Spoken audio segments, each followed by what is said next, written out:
Hello, how are you? Hello, sunshines of my life. How are you today? We are great. Really good. Really good. All the better for seeing you. Yes, well, yeah, like I said, you're just like a cup of tea with some sugar. It's always good to see you too. Now, guys, just in case you don't know this story, the way that we actually met Angela and found Angela, we're just going to talk about you while you're here in the room, Angela. Okay, perfect. At the Heart-Centered Business Conference, actually, in 2017. Mm-hmm. And we kind of just were chatting to you and we didn't realise anything about your business. You were just kind of standing there in your hoodie. Yeah. That's me. And we ended up actually offering you a bed, I think, in our house at one point. And that turned into a really fun time because we actually got to know you and we realised that we actually really liked you. Yay for the win. Again, not hugely familiar with what you did as a business. Obviously, we have learnt about that since. So do you want to tell everyone at home who's listening what you actually do? Because obviously you're going to be able to explain it better than what we can. Sure, yes. Well, yeah, that night was very fun, especially in the golf cart. I do remember that little riding around on the golf cart. So it was very fun to be with you ladies that night. And I do love always connecting with new people. So a little bit about me. My first business, I started Finley and Me 7.5 years ago, where I focused on creating childhood memories through play, love, and travel. We have 1,400 different baby products that we have, and also one of Australia's top mommy blogs. So that's kind of it for the Finley and Me. I'm also signed with Netflix as one of their top 30 bloggers for here in New Zealand.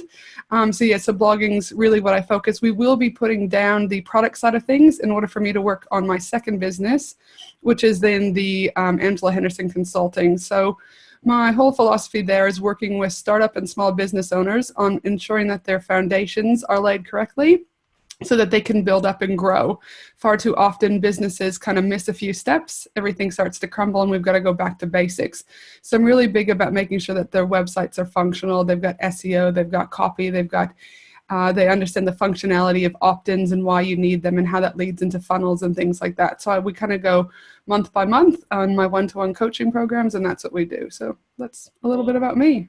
Don't you just feel excited and happy listening to that? I know. I remember when we connected and it was like, I think my eyes were wide open and my jaw was on the ground. It was like, oh, this lady's amazing. Like she's just got, you've done so much and you've come so far and you've found, what you needed to feel like you were a bit more balanced in business. And obviously that's a big part of what we want to talk about today. But you've done the hard yards and you've also come out and sort of gone, okay, I know you're really good at stepping back with a perspective as well on what business really looks and feels and means to you. And I'm sure that's probably part of what you help instill in your clients, etc. Absolutely. Yeah. Yep. Which is awesome. Okay, so we want to get behind the scenes of your business a little bit. Sure. Work out what makes you tick. So when you first decided that you were going to be self-employed, what actually attracted you to that? Because it's not for everyone, but sometimes people just decide to go down that path for various reasons. Yeah. Well, I guess I think it's important to be super transparent in that I've only been self-employed for 2.5 months. So I have worked full-time while running 2 businesses and also having kids and being unwell in the last year with my own mental health. So I'm very open about my mental health, and we'll talk about that later. But so I've worked full-time for the government as a mental health clinician.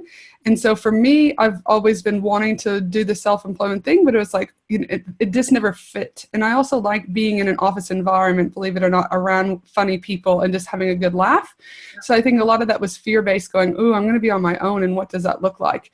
So lo and behold, because of being unwell with depression for the last year, my mental health job with government decided that they no longer wanted to keep me as an employee because I had a mental health related diagnosis. That seems legit. And they decided to ill retire me. So I only finished up with ill retirement a few months ago. Obviously, I'm still working on my mental health and things like that as I plod along with the business. But so that's, do you know what I mean? I just want to make sure that we're clear about that. So so now I am, I guess, self-employed. And the reason why is that, again, I have more time with the kids, as I'm sure many of the listeners will agree. You can, your schedule is your schedule. You can take a day off when you want. You can do self-care when you need to. You can exercise when you need to. You can drink Diet Coke and binge on Netflix also, so, I mean, there's great opportunities when you are self-employed that you just simply don't have when you're in an office building. So so I just want to be transparent about that. I think that's a great point anyway, because one of the big things is a lot of people feel like you have to leave your employment and start a job. And yet people will start a business at whatever size or at whatever level at different times. And you can do that alongside of working, and you don't have to be guilty about it, and you don't have to feel like it's not possible. And that's a prime example. So 7.5 years ago, you said you started Finley and Me. And obviously that was to have something else on the side that you also did. And you obviously got a lot of joy out of that, even if it wasn't yet to a point of being your only source of income. Yeah. I mean, Finley and Me eventually was, I could have left the job and it could have been, but it was one of those things. I'm quite a conservative person. I like the fact that I knew I had 4 weeks paid holidays, and then I had 4 weeks of additional holidays that you could buy. And then I had the 2 weeks of sick leave. So I guess in my brain also, I was like, if a recession comes, people aren't paying for Finley and Me baby products. So I guess I was also going, ooh, what would we do? How would that work? So, playing my cards safe, I guess. But I also think a lot of times that I see clients of mine that I'm in my initial discovery call with, and they're like, I don't know if I should leave my job. And I'm like, if you left your job, could you afford me? And if not, what would that look like? Would you get in fights with your husband? Would you not be able to pay your credit card bills? Like, what would that look like? And so many businesses go belly up because they run out of money, and you do need money to grow a business. I know you can start on a lean budget. I get that. But at times, if you really want to rank for SEO or do Google AdWords, and all those other things, you have to have money in order to grow at some stage. All right. Maybe not at the beginning, but at some stage.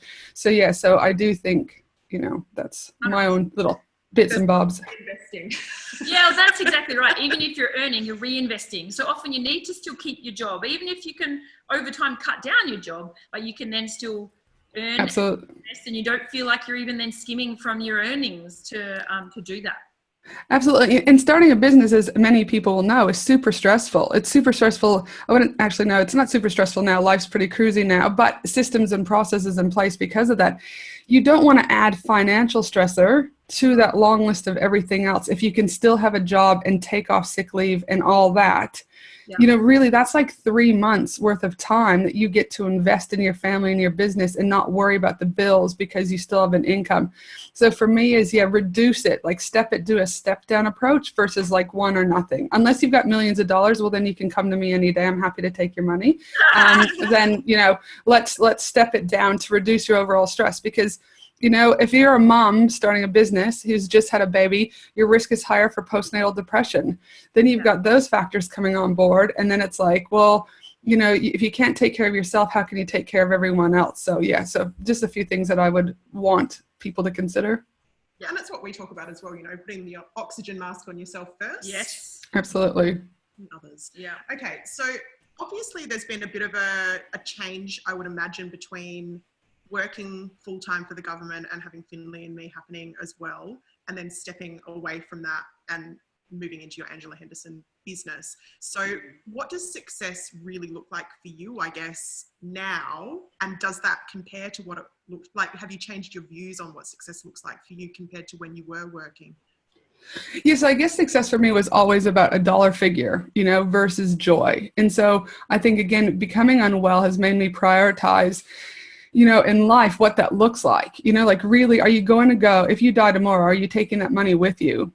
Probably not. Do you know what I mean? Your family's just going to end up fighting about it. So for me, it was about I still need money to make my bills, but what else do I need? I need to, be able to go to the movies with my kids. So success is really defined by, for me, joy. What joy is going to come in. Whereas initially it was like, oh my God, I got to make this money. I've got to do this. And as soon as I let go of having to make money and finding joy, I'm telling you, like, I'm pretty much booked out from a consulting point with one-on-one. Like, I've never paid for advertising. It's all been word of mouth for Angela Henderson Consulting. And I let go of that. And naturally things just happened, so call it what you like. I'm not into woohoo, but call it universe, call it meant to be, call it whatever. It's happened, So success for me is really, joy. Where's the joy? And if you have joy, everything else will follow.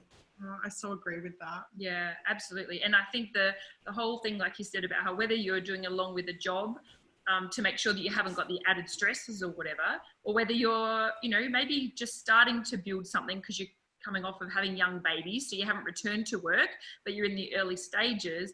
As long as you don't have, it's so easy to, if you're financially in a position that you don't have to have the money, you can give all of yourself to the potential clients that is most likely to attract them, because you can tell in somebody if they're desperate versus absolutely doing and giving and they're in their zone of genius and all of that. So yeah, no, I totally agree. Happens there. So take us back when you were working full time. What did you struggle with, or what were some of the struggles that you had early on in business that some people might relate to, especially now that everything's so cruisy, but in a really great spot for you. I think one of my challenges is not, you don't know what you don't know. So obviously what I say to my own consulting clients is that they're already a step ahead. So if I had to go back and do it again, I would have been looking for people to help me, whether or not that was a business mentor, a business coach, or a business consultant. So I think I learned the hard way. And that was one of my, hard times, is that I still made it, but I would have probably made it faster if I would have reached out to the appropriate people. But again, you only know what you know. But now Facebook is, evolutionized so much in 7.5 years that there's the Facebook groups, and there is an opportunity to ask questions and find help in different ways. Yeah. So that's probably what, I would, my biggest takeaway from the beginning. Yeah. I think people kind of struggle with vulnerability sometimes as well, particularly in business, because they feel like they need to have this BS facade where everything is fine, everything's perfect, I'm making so much money, come and be my client. But in actual fact, everyone has very different struggles between balancing really what do I want my business to look like, to fit into my personal lifestyle. And I think we get into the trap sometimes where we're looking at what everyone else is doing instead of just really focusing on what we want for ourselves. So you say you want joy, and then all of a sudden it doesn't matter what anyone else is doing. If that person over there is making 7 figures, does that give me joy? Yeah. If I'm making 7 figures, does that give me joy? And it might be I'm making 40K, or it might be that I'm making $1 million. It doesn't necessarily match up for everyone. So I guess in terms of your clients, do you find that the struggles that they have are just so different, and the outlooks that they have are so different, and they don't realize that everyone is kind of struggling with something that teaches them something that moves them to the next thing? Yeah, I think they definitely all have struggles. I think there's a common thread in some of those struggles. But I also am helping them redefine success. So a lot of them are comparing themselves to other people on a regular basis. And so what I've encouraged them to do in our sessions is post in particular groups on those success days where you can share something. And they're like, yeah, but I only, completed one task. I'm like, but it's still success. It's one step closer to your end goal. So I now see my clients popping up in all these groups going, I need to, celebrate any day today. I did, and then all of a sudden these people comment, and then it helps reinforce that it actually is a true success, which builds their confidence, which takes them to the next level. So it's a knock-on effect, which also then helps with their mental, their state of mind, their well-being and everything. So they do have a whole bunch of struggles, but I guess I try and incorporate a little bit of mindset, a little bit of reality, and trying to give them a little bit of looking at things from a different angle, and what does that mean? But ultimately taking action. So the struggles that I think they have sometimes is that they're putting roadblocks up for themselves, and then they'll come back to me. And I'll give you a prime example. This one lady came to me and she said, I haven't made any money since the last time I talked to you. And I'm like, okay, well, did you do the tasks that we talked about? Nope, I didn't do any of them. I'm like, well, let's just end the conversation now, because you're wasting my time and you don't really have a lot of money to be affording me for this. So I won't charge you for this session. Come back when you've done those tasks, and we will then carry on. And she's like, well, you can't end this conversation. I'm like, actually, yes, I can end it, because there's no value for either parties right now. So we ended it. She came, emailed me a couple weeks later, had done everything that was on the tasks, had already made just over $3,000 from doing those particular tasks. And so she came back to me and said, again, it was a mindset. Do you know what I mean? She was blocked she thought that if she did what I had asked her to and we'd explored the task, that she was going to fail. So she had roadblocked it and sabotaged it. So again, I made sure that, again, was staying within my boundaries. And I'm like, well, no, the conversation ends, go and do this and come back. Now, I could have taken her money, but it wouldn't, who does that? Well, some people do, not me. But but that's an example of people struggling. and working through those things. So I think they try and sabotage things when the reality of it is they really can kick some ass. So they just need that prompting and guiding sometimes to get through those struggles. So so the struggles are a little bit different, but they're still very similar. And I also know I work with the mentoring program in Queensland, and women are more likely to close up shop than men, because it's a lot of it has to do with the lack of resources and knowledge that they have access to and where to go. So for my guys that are struggling, or even in my Facebook group, I'm always trying to provide accesses or resources to help minimize the struggles that I had to go through and lighten the load for them. Yeah, absolutely. What you said before resonated for me, because and in a different way, actually. This is before I even discovered that I was interested in running a business. So after I had one of my children, I remember thinking, oh my God, I'm struggling to even shower, and I just feel like such a failure all the time. And my mom actually came and said to me, just start writing down the things that you have achieved instead of constantly thinking about what you're not getting done. Yeah. I feel like we have tried to bring that philosophy over into Smart Chicks, because we are guilty of going, okay, well, this is where our huge ass Steve Jobs of a vision is, and this is where we are in our own heads. Totally. And we have actually decided amongst ourselves, just the two of us, amongst ourselves, We spoke to the committee.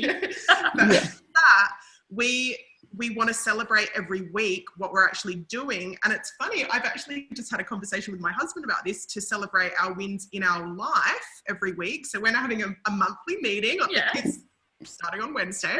And so we're having a monthly meeting to just keep on top of a few of our goals. But then every week we actually have decided that every Thursday we're going to do something that's associated with a savings plan, but then actually spend some time together in front of the computer doing that together, so that it's a celebration. Yeah. Because when you're planning for a house, for example, sometimes it can feel like a bit of a hard slog.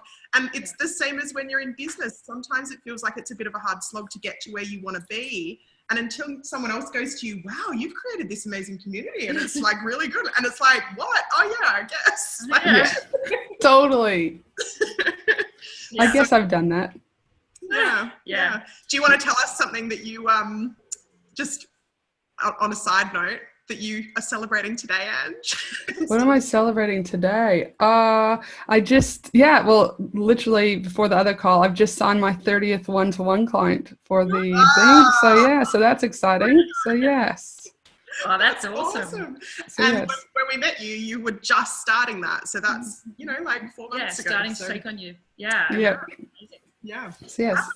The next question is about a defining moment, and I think that there's going to be a lot of people that will connect with your story with the mental health struggles that you had last year. So I'm assuming there was a defining moment back in those early days for you that had you realize everything's not the way I want it to be. Yeah. There's some stuff that's not working. You obviously took help. Yeah, absolutely. So I guess there's two defining moments for my business. One would be when I attended Tropical Think Tank with Chris Ducker over in the Philippines. So he brings 50 entrepreneurs from around the world together in the Philippines for, 7 days. And he then gets the speakers who are top entrepreneurs around the world, and they eat breakfast with you, lunch with you, dinner with you, party with you, like everything. It's amazing. And so for me, that was a defining moment, because when you position yourself, it was literally 50 people in a swimming pool drinking mojitos and playing with the beach ball and talking about business. It was incredible and so I guess I say, if you surround yourself with good people who, not only make you feel happy and laugh, but can help grow your business from an educational point, that was pivotal for me. So that's why I'm heading to San Diego at the middle of February. I'm heading to the Maldives this year with James Shremko, and I'm heading over to Thailand also for another conference, that I position myself where other people are that will grow my business for me. So that's what I learned from Chris Duckers. It is a little bit more money, but I look at time as money. I could go to all these local meetups and it might help me a little bit, but if I took my time and added an actual dollar figure to it, I might as well just spend and go be with all the same people in the same playing field versus the guy in the suit who's there eating donuts and having the coffee. So that was one pivotal moment for me. that has grown my business and taken me and started consulting. So so I will forever be grateful for that conference. And my other one is obviously, yes, the mental health. It was coming to a point where, again, working full time, I should have probably left the full-time job maybe year 3, year 4, not year 7.5, because and as the kids get older, they say that when they're babies, it's easy to run a business. I actually disagree. It's when they start to get older and they have school activities and other things, it's actually really hard, I believe, if you don't have systems in place.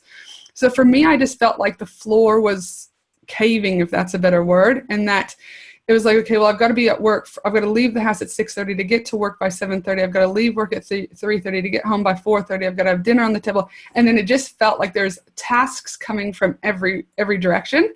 And I was like, I either am going to divorce my husband, leave my kids, do something, because I was like, it's not working. Like, it's like, I'm not being a good mom. I'm not being a good business owner. I'm not being a good worker. I'm not being this, because nothing was congruent in my life. So for me, also being in mental health, I was able to pick up on those signs and I could start to see the deterioration. And that's when I was like, went to my GP, had a chat with her. Obviously, I'm still seeing my GP at the moment, have an appointment with them tomorrow. So so it's a progression, I guess I should say. So a pivotal moment for me was accepting the mental illness, and sharing that story with other people, because there'll be many people out there that also are going, I just won't talk about it.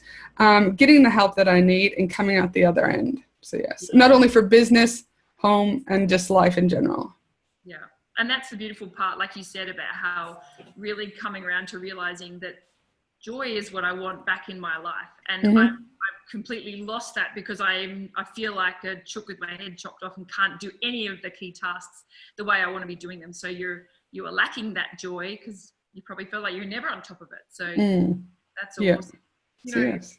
I did a session with a friend of ours who does various forms of hypnotherapy, but this particular session was parts integration. And the reason why I was struggling with business and children was because I had convinced myself that the purpose of each was actually different. And it sounds really obvious when someone else helps you come to your own conclusion. It's not even she was pointing it out to me, but I realized that my purpose for my business was joy. That's what came out. And my purpose for my life was joy.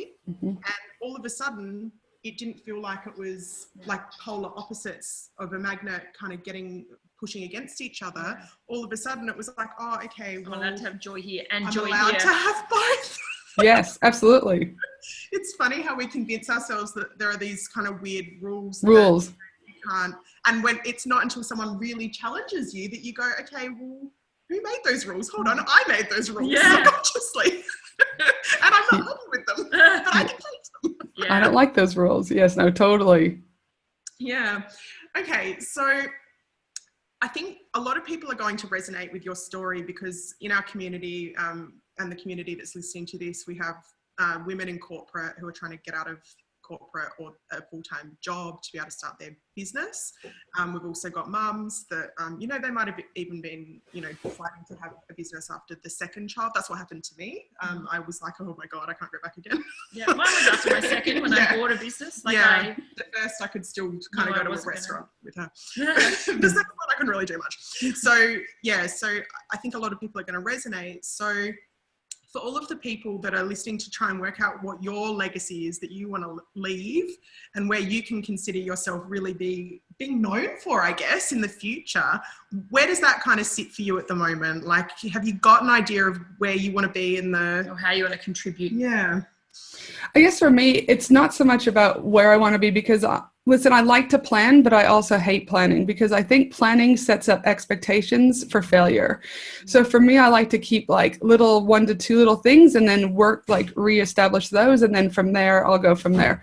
So for me, what I want to leave is, and I don't know whether I'll always be doing it, is I feel my superpower is that I'm a connector. I like to, whether or not it's people like you guys or whether or not it's people in my group or people that I meet at conferences, if I know someone that I can help them, I will always make sure that I connect them accordingly to help their business grow. So I guess, that would be in my normal life too, but that's part of who I am. It's probably why I'm a clinical social worker, etc. And the other thing, listen, like I said, it's about keeping things real. And so I also want to spread the message about entrepreneur burnout and entrepreneur mental health, because I think if people can establish taking care of themselves early on in their journey of a small business or big business, whatever, and they can then pass that message on to their staff, that overall they'll function better collectively as an organization or small business. So really those are the two things: connecting people and making sure the message of mental health gets out. Yeah, that's an awesome message. I remember the first business that I bought was a small franchise. I had a 1-year-old and a nearly 3-year-old. And, you know, you go in sort of gung-ho, and I was building it up, and they were growing and getting busier, and I was building it up. And I was terrible with the boundaries, like with actually setting times when I was working, because, you know, not that I was in that desperate mentality, but because I was building up this business, if people wanted me, I'd be available on the weekend. Yeah. And over time, my husband started going, man, do they have to come on the weekend? Do they have to, you know? And I learned very much from that. And, you know, sometimes it took me a few times to work it out. Yeah. But really realized, you know, if you set up when you're available and when you're keen to, you know, be working, and when you're in family mode, it makes a huge difference. And you do end up being able to contribute just as much and even better in all areas. Yeah, I agree 100%. I've got one more question for you, Ange. This is actually an extra little addition that I want to throw out there. And you've seen me ask this question to a panel of people last year. I really am interested to know, with people who have built up a successful business or a business that has clients, we'll call it, that are paying you instead of you being a soup kitchen and giving and giving and giving and never actually being remunerated for your time and skills. What does your week look like now?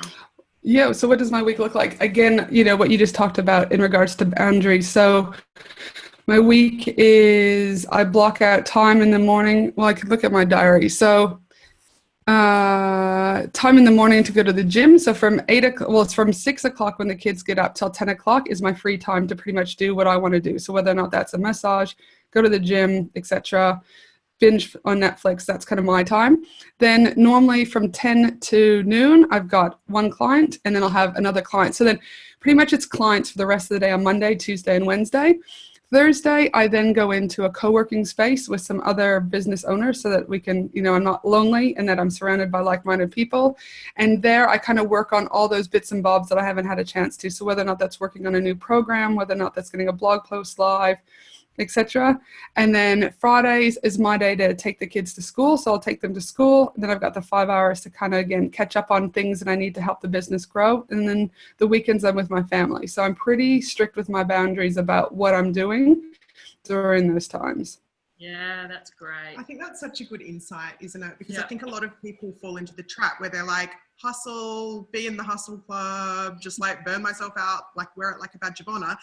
And in actual fact, a lot of business owners they've outsourced. I'm assuming you've got some form of a team that helps you occasionally with things. Mm-hmm. And, you know, at the beginning, sometimes we're juggling a lot of hats, but as soon as you can kind of settle yourself and believe that it can all be done in a lesser amount of time, then that's really what happens, isn't it? It doesn't have to be 12-hour days like what people keep thinking that they need to do. Oh gosh, no. I mean, it's actually the opposite. And a lot of the research that's coming out now is stating that, like, it's actual evidence-based, that the less you work and the quicker things will happen, because the longer you work, the more tired you are, the more mistakes you make because your brain is equally tired.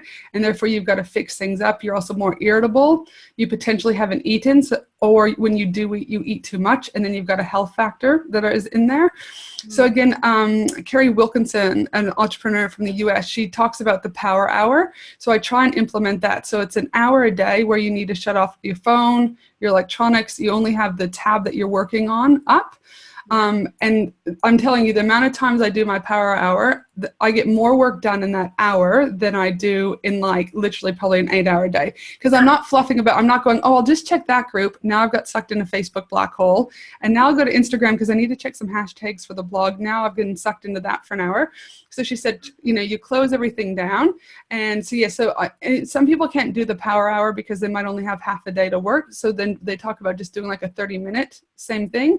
But it's about working on those tasks that you don't ever get time to work on. So if you're going to build a program program and you're like, oh, but I've got no time. If you were to commit 30 minutes a day for X amount of months, however long your program is going to be, you would have it actually delivered in, 30 days or 60 days, ready to roll.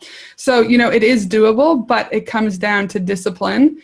It comes down to taking action and just, listen, I'm a mom of two, but I don't use being a mom as an excuse for my business. Like Telstra, you don't wake up in the morning and my phone's not working and you don't hear Telstra go, sorry guys, kids are sick. I'm not going to actually respond to you for the next week. They don't do that.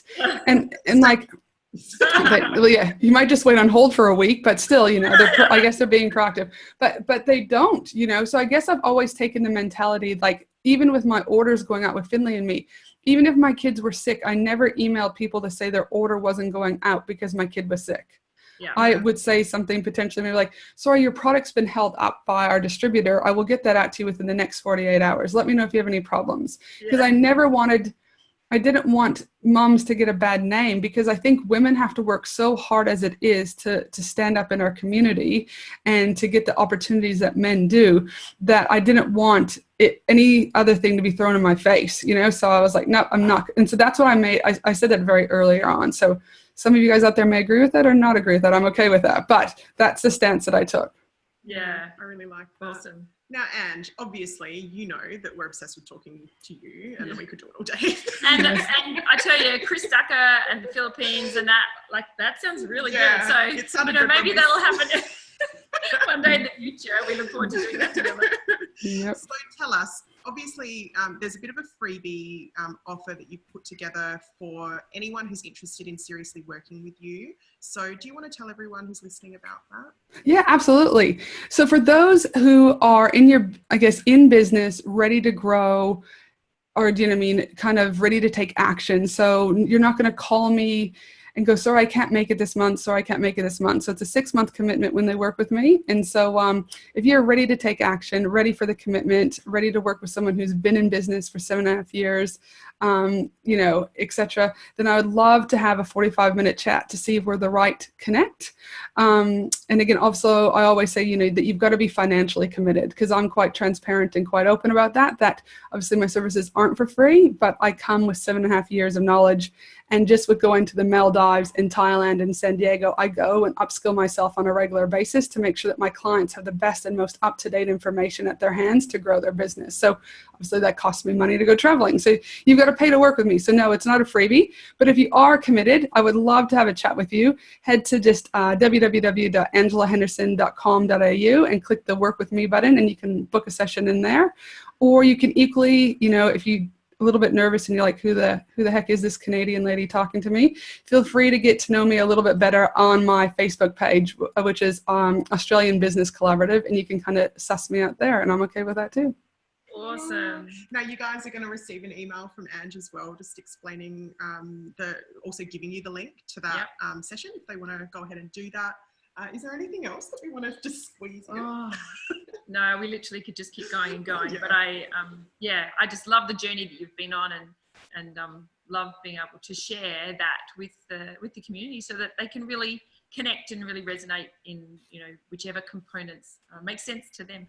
No worries. Well, thank you for having me. It's always awesome to be around good energy. So I hope you guys have a beautiful day. Thank you so much. See ya. Bye.